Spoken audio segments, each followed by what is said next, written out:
बिस्मिल्लाहिर्रहमानिर्रहीम। आज के इस टॉपिक में हम प्रोटीन की स्ट्रक्चर्स को कवर अप करेंगे। इसमें सबसे पहले प्राइमरी स्ट्रक्चर्स है, जो कि एफ सेंजर एक साइंटिस्ट था जिसने सबसे पहले इंसुलिन की सीक्वेंसिंग की, यानी इंसुलिन के अंदर बताया कि कहाँ कहाँ पे कौन कौन सी अमीनो एसिड है। तो ये देखें, ये ह्यूमन इंसुलिन को दिखाया गया है और इसमें ये बताया गया है कि किस जगह पे किस अमीनो एसिड की तरतीब आती है और उसके नेम विद नेम यहाँ पे स्ट्रक्चर के अंदर आप इसको देख सकते हो। यहाँ पे अगर स्ट्रक्चर को देखें तो आपको पता चलेगा कि यहाँ पे दो चेन है, एक ये वाली और एक ये वाली। ये जो ऊपर वाली चेन है इसका नाम है जी बीटा चेन। यहाँ पे देख सकते हैं इसमें 31 अमीनो एसिड होती हैं। इसी तरह नीचे अल्फ़ा चेन है जिसके अंदर 21 अमीनो एसिड्स होती हैं। तो इसमें टोटल 51 अमीनो एसिड होंगे। इसी तरह जो हेमोग्लोबिन है, ये हेमोग्लोबिन है। हेमोग्लोबिन के अंदर अगर देखें तो टोटल 4 चेन्स हैं। ये पिंक कलर में और ये नीचे है, इसमें 2 अल्फ़ा चेन है और 2 ही बीटा चेन होती हैं। और अल्फ़ा चेन में अमीनो एसिड की तादाद 141 और बीटा चेन में 146 होती हैं। तो यह आपने छोटी छोटी बातों को अंडरलाइन कर लेना है। एमसीक्यूज़ में शॉर्ट क्वेश्चन में ये बातें पूछी जा सकती हैं। अगर हम बात करें इस चेन के अंदर सीक्वेंस की, तो ये सीक्वेंस बहुत ज़्यादा इम्पॉर्टेंट होती है। जैसे हम यहाँ पे सिकल सेल एनीमिया की एग्जांपल भी देखते हैं कि इस तरह ना अमीनो एसिड की तरतीब होती है, लगी होती है, ठीक है। और ये तकरीबन इसमें 574 अमीनो एसिड होते हैं, जैसा कि हमने पढ़ा भी है कि ह्यूमन हेमोग्लोबिन के अंदर टोटल 574 अमीनो एसिड होती हैं। इसमें जो तरतीब है वो यहाँ पे दिखाई गई है और इस जगह पे जाके ग्लूटामिक एसिड होता है नॉर्मली। लेकिन अगर कोई प्रॉब्लम बन जाए, अगर इसमें कोई जीन के अंदर, ये जीन की का सीक्वेंस बताया गया है। जीन में देखें, अगर CTC हो तो इससे एक मैसेंजर आरएनए बनता है GAG, और जो कि ग्लूटामिक एसिड को उठा के यहाँ पे लगाता है। अगर इसी तरह अगर DNA के अंदर कुछ प्रॉब्लम आ जाए, CAC बन जाए, T की जगह पे A आ जाए, तो इसकी जगह पे जो सीक्वेंस बनेगा मैसेंजर आरएनए का वो बनेगा GTG, और ये वलीन को उठाएगा। यानी यहाँ पे ग्लूटामिक एसिड की जगह पे वलीन आ गई है, यानी एक अमीनो एसिड का डिफरेंस आ गया है। 574 में से 573 अमीनो एसिड अपनी सही जगह पे और सही तरतीब के साथ हैं, लेकिन सिर्फ एक अमीनो एसिड के फ़र्क आने की वजह से जो रेड ब्लड सेल है उनके शेप में देखिए कितना डिफरेंस आ गया है, और इस वजह से ये ऑक्सीजन को उठाने का काम नहीं करते।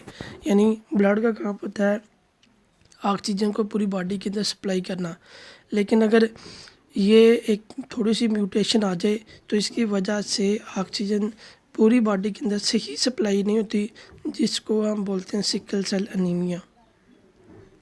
तो ह्यूमन बॉडी के अंदर इस तरह की 10,000 से भी ज़्यादा प्रोटीन्स हैं, और जो कि 20 किस्म के अमीनो एसिड से ही मिलकर बनी होती हैं, और इनकी सीक्वेंसिंग जो है वो बहुत ज़रूरी होती है।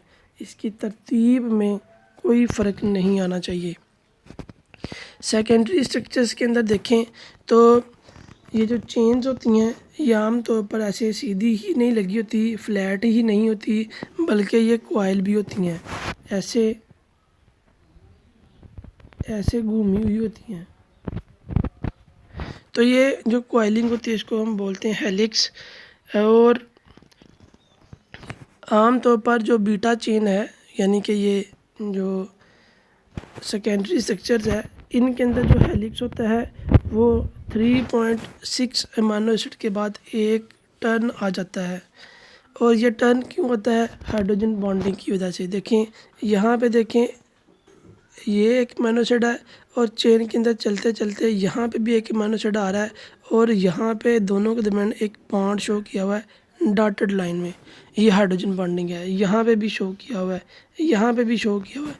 तो ये हाइड्रोजन बॉन्डिंग की बनने की वजह से ये जो चेन है वो बिल्कुल सीधी नहीं है, बल्कि ये कॉइल हो गई हुई है। और इसकी बेस्ट एग्जांपल है जी कर्ली हेयर। ये जो कर्ली हेयर्स होती हैं यानी घुंघराले बाल, उसके अंदर भी हाइड्रोजन बॉन्डिंग की होती है, उसके अंदर भी यही प्रॉब्लम होती है। इसके अलावा कुछ अमीनो एसिड जो है ना वो इस तरह कॉइल नहीं होते, बल्कि थोड़े से बेंड होके एक चेन और दूसरी चेन के दरमियान हाइड्रोजन बॉन्डिंग होती है, ऐसे लंबाई के रुख। तो ये देखें लंबाई के रुख चेन्स के अंदर आपस में बॉन्डिंग है, तो ये भी सेकेंडरी स्ट्रक्चर्स में आ जाएंगे। यानी प्राइमरी स्ट्रक्चर क्या होती है? जिसमें एक साइड को बॉन्डिंग हो, यानी कि मैं उसको ऐसे ड्रा कर लेता हूँ कि ये अमीनो एसिड लगी हुई हैं और इसके सिर्फ इस साइड को बॉन्डिंग है, तो ये बन जाएगी प्राइमरी स्ट्रक्चर। और अगर यही चेन ऐसे कॉइल हो गई है घूम के ऐसे, और इसके इस साइड को भी बॉन्डिंग है, यानी एक और साइड को बॉन्डिंग आ गई है, तो इसको हम बोलेंगे सेकेंडरी स्ट्रक्चर्स। इसी तरह टर्शियरी स्ट्रक्चर में क्या होता है कि ये चेन हमने देखा सेकेंडरी स्ट्रक्चर में एक दफ़ा फोल्डिंग होती है, यानी चेन जा रही है फिर फोल्ड हुई, जबकि जो टर्शियरी होगी उसमें एक बार फिर फोल्डिंग होगी, फिर फोल्डिंग होगी, फिर फोल्डिंग होगी, फिर फोल्डिंग होगी, यानी फोल्डिंग अपॉन फोल्डिंग, बार बार फोल्डिंग होगी। ये इसमें आयनिक, हाइड्रोजन, डाइसल्फाइड बॉन्ड सारे के सारे इसमें यूज़ होती हैं। इसमें दो तरह के कंपाउंड्स होती हैं, हाइड्रोफिलिक भी होती हैं और हाइड्रोफोबिक भी होती हैं। तो ये हाइड्रोफोबिक जो होती हैं, हाइड्रो मतलब वाटर और फोबिक मतलब डरना, यानी ये पानी से दूर भागती हैं, ये प्रोटीन के अंदर की तरफ धन से होती हैं, और हाइड्रोफिलिक आउटसाइड पे होते हैं क्योंकि इसे पानी को लाइक करती हैं, पानी से दूर भागती नहीं हैं। इसी तरह क्वार्टनरी स्ट्रक्चर है, उसमें देखें इस तरह की टर्शियरी स्ट्रक्चर फिर आपस में फोल्डिंग अपॉन फोल्डिंग बनाती है, बार बार आपस में अटैच होती है। तो इसको हम ये जो स्ट्रक्चर होती है ये काफ़ी हाईली कम्प्लेक्स होती है, और इसकी बेस्ट एग्जांपल हेमोग्लोबिन है। क्लासिफिकेशन की बात करें तो इसमें दो क्लासेस आती हैं, फाइब्रस और ग्लोबुलर। फाइब्रस मोर पेप्टाइड चेन की एक या एक से ज़्यादा पेप्टाइड चेन पर मुश्तमिल होती है, जबकि इसमें मल्टीपल फोल्डिंग वाली पॉलीपेप्टाइड चेन होती है। इसमें आमतौर पर सेकेंडरी स्ट्रक्चर इंपॉर्टेंट होती है, इसमें टर्शियरी स्ट्रक्चर इंपॉर्टेंट होती है। ये जो फाइब्रस है ये एक्वस मीडिया में इनसॉल्युबल होती हैं, जबकि ग्लोबुलर जो हैं वो एक्वस मीडिया में सॉल्युबल होती हैं। इसको हम क्रिस्टलाइन नहीं कर सकते, इसको हम क्रिस्टलाइन कर सकते हैं। क्रिस्टलाइन से मतलब है कि एटम को जब हम सॉलिड की फॉर्म में लेके आएंगे तो ये तरतीब के साथ लगे होंगे, तो इसको हम बोलते हैं एटम के तरतीब के साथ सॉलिड की शक्ल में तरतीब के साथ लगने के अमल को हम बोलते हैं क्रिस्टलाइजेशन। इसकी एग्जांपल है जी एंजाइम, एंटीबॉडी और हार्मोन। और इसकी एग्जांपल्स में आपने कुछ MCQs हैं उसको अच्छे तरीके से करना है कि ये जो सिल्क वर्म है, सिल्क फाइबर यानी कि जो रेशम के कीड़े हैं वो एक रेशम का धागा पैदा करती हैं। तो ये आपने याद रखना है कि सिल्क फाइबर आपको सिल्क वर्म से हासिल होता है। मायोसिन आपको मसल से हासिल होती है, ये प्रोटीन का नाम है। फाइब्रिन ब्लड क्लॉट जो प्रोटीन होती है उसका नाम है।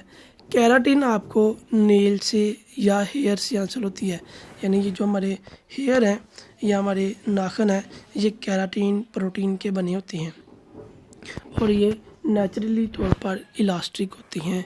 और ये जो ग्लोबुलर होती हैं ये लेस इलास्टिक होती हैं, ये आमतौर पर चेन की शक्ल में होती हैं, और ये आमतौर पर गोल या एलिप्सॉइडल बेजवी शेप के अंदर ऐसे इस शेप में मौजूद होती हैं।